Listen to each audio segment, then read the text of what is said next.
Hello and welcome. Tonight, we'll be stepping quietly into the hidden world of everyday labor, where water, cloth, and careful hands shape the lives of pre-industrial towns. We will follow the laundress and seamstress, seeing how the simple yet endless tasks of washing, dyeing, and mending gave rhythm and meaning to daily life. In the modern world, the act of doing laundry can feel mundane. A press of a button, a machine whirring in the corner, and clothes are cleaned without much thought. But for centuries, this was not so. In pre-industrial towns, laundry was one of the most laborious and time-consuming of chores. Water had to be fetched and heated, soaps prepared, fabrics scrubbed by hand, rinsed, wrung, and left to dry in the open air. Clothing itself was precious. It was patched, repaired, dyed again to hide stains, handed down, and remade until fabric could no longer hold a stitch. Today, we will walk slowly through that world. We will follow the seamstress, the laundress, the women and men whose hidden labor kept communities clothed.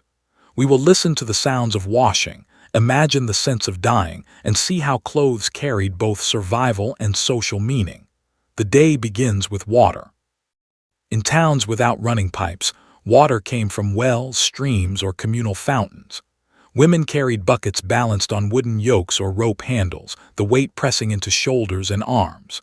The sound of wooden pails striking against stone was familiar, a hollow echo in the early morning streets. Once home, water was poured into tubs of wood or iron. It had to be heated, so kindling was gathered and fires coaxed to life. Only then could the laundry begin. Soap was rarely store-bought. Instead, it was made at home. Ashes from hearth fires, saved carefully, were mixed with fats from kitchens to produce a coarse, strong lye soap. The scent was sharp, almost acrid, but it cut through dirt and grease in cloth. Sometimes herbs like lavender or rosemary were added, not only for fragrance but to soften the harshness of the lye. The preparation itself was long.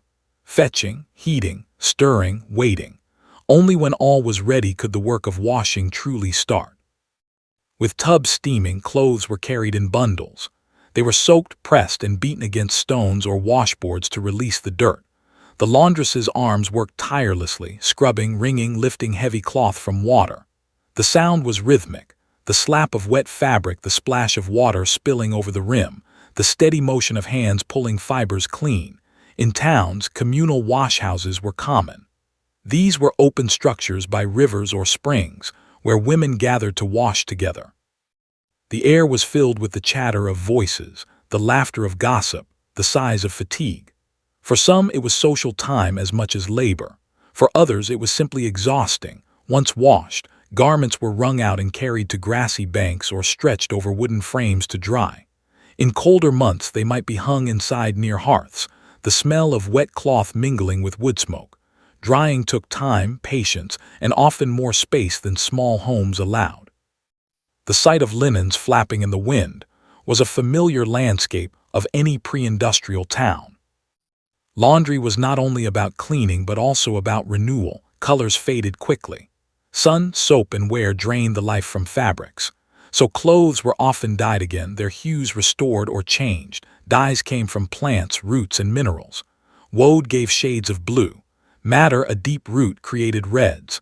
Walnut husks produced browns, onion skins yellow, and saffron, when one could afford it, gave bright golds. The process was slow.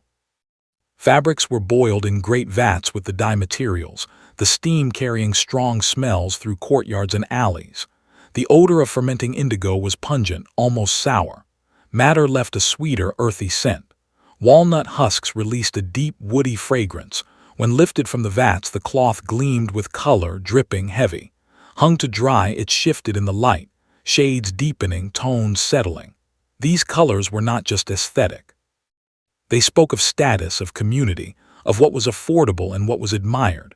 Clothing was too valuable to waste.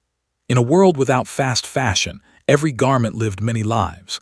A laundress or seamstress sat by a window, light falling over her work. She threaded needles with strong, rough thread, patching holes, reinforcing seams, turning collars. Torn fabric was layered with scraps of old cloth, creating garments patched in many colors, each patch a memory of earlier wear. Children's clothes were often remade from those of older siblings. Sleeves shortened, hems let down, garments reshaped again and again. Wool coats were turned inside out to stretch their use. Socks were darned, mittens restitched, aprons reinforced at the ties. The sound of mending was quiet. The faint pull of thread, the snip of scissors, the creak of wooden chairs. It was slow work but necessary. To repair was to preserve, and to preserve it was survival. To the poor, clothing was more than fabric. It was identity, respectability, and dignity. A well-mended tunic signaled care and industriousness. A freshly laundered apron showed pride in one's work. Colors hinted at traditions or at festivals. And even among those with little, there was joy in clean linens dried in the sun, or in a tunic that carried the faint fragrance of herbs from the wash. Clothes marked the passage of time. The new dress for a wedding, the hand-me-down coat for a child's first winter, the faded shawl of an elderly woman. Each piece held memory, layered into the stitches, woven into the fabric itself. In the hidden chores of washing, dyeing, and mending, communities carried themselves forward. These tasks, though rarely celebrated, kept the rhythm of life intact.